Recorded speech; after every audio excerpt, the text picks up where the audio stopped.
Corona पर PM Modi से मिले नेवी चीफ। पीएम को कोरोना से निपटने की तैयारियों की जानकारी दी। नेवी चीफ ने कहा, आम लोगों के लिए नेवी के अस्पताल खोले गए, ऑक्सीजन की उपलब्धता बढ़ाई गई है।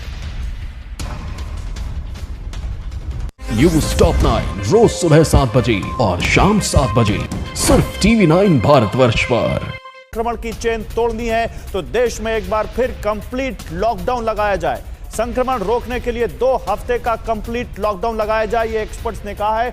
लॉकडाउन पर केंद्र सरकार जल्द कोई फैसला ले सकती है, ये सूत्र बता रहे हैं। अलग अलग राज्य अपने mini lockdown, weekend lockdown, break the chain, full lockdown सब कुछ लगा रहे हैं, लेकिन असर नहीं दिख रहा है उसका। और इसलिए अब कोविड टास्क फोर्स, जो कि कोरोना से निपटने के मामलों पर सरकार को सलाह देती है, उसने कहा है कि 15 दिनों का, कम से कम 2 हफ्तों का लॉकडाउन, कंप्लीट लॉकडाउन लगाया जाए देश में। मई के आखिर तक दूसरी लहर की पीक आने की आशंका है, यह कहा है कोविड टास्क फोर्स ने। और कहा कि लॉकडाउन नहीं लगा तो रोज 5 लाख से ज्यादा नए केस आ सकते हैं, जो बहुत बड़ा नंबर होगा। लॉकडाउन से कोरोना संक्रमण पर रोक लगने की उम्मीद है, यह कहा है कोविड टास्क फोर्स ने।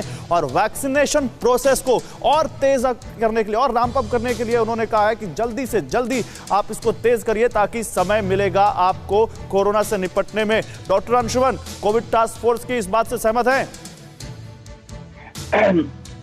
डॉक्टर एंथोनी फॉसी, जो यूएस के एपिडेमियोलॉजिस्ट हैं, उन्होंने हिंदुस्तान की दुर्दशा देख के वहां से स्टेटमेंट रिलीज किया।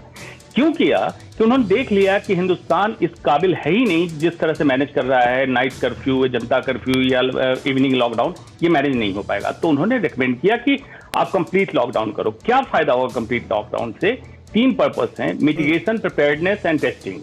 तो आप इसकी अल्पीकरण कर लोगे, जिस रफ्तार से बीमारी संक्रमित लोगों की संख्या बढ़े, इसको धीमा कर लोगे, तैयारी कर लोगे और टेस्टिंग बढ़ा लोगे, ताकि जहां मैक्सिमम संक्रमित लोग हैं उनको कंटेन कर सकें। लेकिन कर लो, पिछले साल भी ये नहीं किया, लॉकडाउन कर लिया, लेकिन लॉकडाउन का जो पर्पस था वो फुलफिल नहीं हुआ। नहीं, लेकिन इस बार कम से कम लॉकडाउन करें, इसको एक चश्मे से ऐसा देखते हैं। मैं आपकी बात से आपकी बात का रिस्पेक्ट करता हूं कि ठीक है लॉकडाउन लगना चाहिए, लेकिन आप जो बाइडेन के टॉप एपिडेमियोलॉजिस्ट की बात कर रहे हैं, सलाहकार की बात जिनकी कर रहे हैं,